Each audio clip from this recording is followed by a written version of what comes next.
Hej og velkommen til BBC News. I dag skal vi snakke lidt om den igangværende konflikt i Gaza, fordi de store kampe mellem Israel og Hamas har ført til rigtig mange civile tab.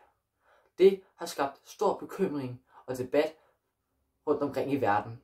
Derfor har vi tilkaldt Niels Andersen, som lige nu befinder sig i Ramallah, Palæstina, for at gøre os klogere på den igangværende konflikt. Jo, hej. Som sagt befinder jeg mig her i Ramallah, Palæstina, hvor der for et par dage siden, den 10. december, var voldelige sammenstød.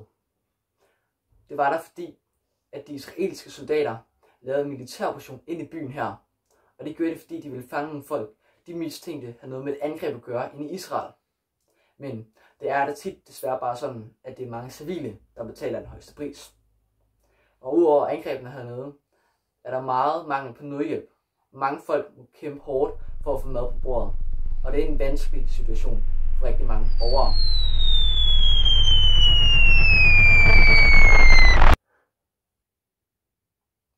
Forbindelsen røg vist lige, Niels, men tak for det.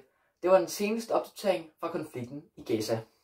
Men her i Danmark sker der faktisk også en hel del demonstrationer. Vi skal dog, især i de større byer, vi skal dog ikke regne med, at det har den største påvirkning på selve konflikten i Gaza. Udover at det bliver debatteret en hel del i nyhederne rundt omkring. Men politiet har selvfølgelig også fået en større fokus og viden på terrororganisationer og terrorangreb, som de vil bruge på Danmarks sikkerhed fremover. Det var alt for i aften. Tak for det.